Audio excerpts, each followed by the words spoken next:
महाराज काय भूमिका आहे नेमकी? माझी भूमिका ठाम आहे। आता जे MMRDने जी नोटिसा दिल्यात आम्हाला 6 तारखेला नोटिसा दिल्यात, तर त्या 6 तारखेमध्ये सरळ लिहिले की तुम्हाला 8 दिवसामध्ये म्हणजे 15 तारखेला तुम्हाला ही जागा खाली करून द्यायची, पूर्व परिस्थितीवर त्यांना आणायची। पण मला एक कळतंय MMRD वाल्यांनी जेव्हा PWD वाल्यांनी आम्हाला सांगितलं की बाबा तुम्हाला फक्त 10 फूट या 15 फूट रस्ता आम्हाला मोकळा करून द्यायचा आहे, मग यांना एवढं ही जागा मिळवून काय करायचंय? बरं, तुम्ही एक गोष्ट ही पण लक्षात ठेवा, जेव्हा तुम्ही हा प्लॅनिंग करत होता तेव्हा कुणाला विश्वासात घेतलं? प्रशासनाने कोणाला विश्वासात घेतलं का? हे बाबा तुझी जागा जाणार आहे तर तू हे काढून घे, आणि का द्यायची लोकांनी तुम्हाला जमिनी? तुम्ही त्याचा मोबदला देणार आहे का त्यांना? आज हे समोरचं घर आहे, या घराला 50 वर्ष झालेत, त्याच्यामध्ये त्यांचा इतिहास आहे, तुम्ही आज त्यांच्या घरातून तुम्हाला रस्ते बनवायचे आहेत का? प्रशासनाला आमचा सरळ बोलणं आहे। त्यानंतर आता तुम्ही बघा, दिवाळीचा पिरियड आहे, त्या दिवाळीच्या पिरियडमध्ये अहो लोकांना सणसूद आहे का नाही? बरं, एकनाथ शिंदे साहेबांनी सांगितलं की दिवाळीपर्यंत स्थगिती राहू द्या, कामं बंद करा। जलज शर्मा साहेबांना सांगितलं आणि जलज शर्मा साहेबांनी म्हटलं ठीक आहे। त्यानंतर दुसऱ्या दिवशी त्यांनी आम्हाला जाहीर नोटीस दिली का 24 तासामध्ये तुम्हाला सर्व खाली करायचंय। म्हणजे काय करतंय प्रशासन? आता तुम्ही बघा, लाडकी बहीण हा एवढा मोठा मुद्दा उचलून ठेवला। लाडक्या बहिणीने रोडवरती उचलवलंय। आज त्या लाडक्या बहिणी रडतायत अक्षरशः।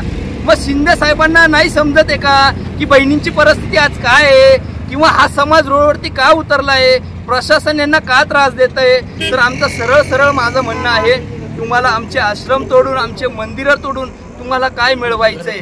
जर तुम्ही सरळ ह्या जर गोष्टी बंद करणार असाल तर आमचा कुठल्याही प्रकारचा विरोध नाहीये। रस्ता होऊ द्या, जे नितार्थ कार्य आहे, धर्माचं कार्य, आमचा त्याला विरोध नाही। पण तुम्ही आमचे घरं तोडून, आमचे व्यवसाय तोडून, किंवा आमचे आश्रम, आमचे मंदिरं तोडून तुम्हाला कुठल्याही प्रकारचं समाधान मिळणार नाही, आम्ही ते होऊ देणार नाहीये। हे असं आमचं तीव्र पद्धतीचं आंदोलन। नेमकी काय भूमिका आहे तुमची स्थानिक म्हणून?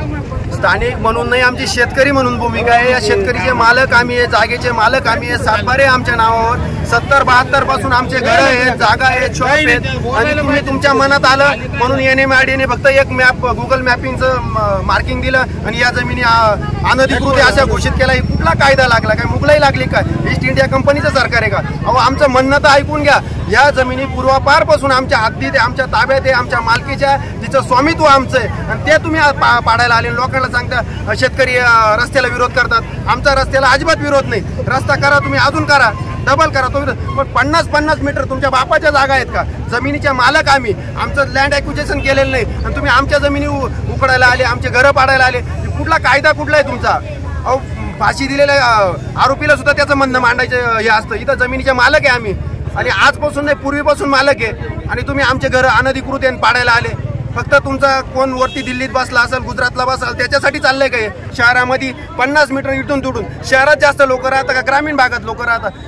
तिकडे 50 मीटर, इकडे डायरेक्ट 100 मीटर चाललंय काय? गर्दी कुठं राहते? तिकडे राहते की इकडे राहते? आणि सिंहस्थाच्या नावाखाली लोकांची दिशाभूल करायचा कार्यक्रम चाललाय, त्याचा आमचा ठाम विरोध आहे। आणि आम्ही शेतकरी म्हणून, आमच्या जमिनीचे आम्ही बाधित शेतकरी म्हणून आम्ही कायम संघटित आहे। आम्ही कधीच आमच्यात फूट पाडणार नाही। तुम्हाला जर आमच्या जागा घ्यायच्या असेल तर तुम्हाला आमच्या मुर्दे पाडावे लागतील, तेव्हा तुम्हाला जागा मिळतील।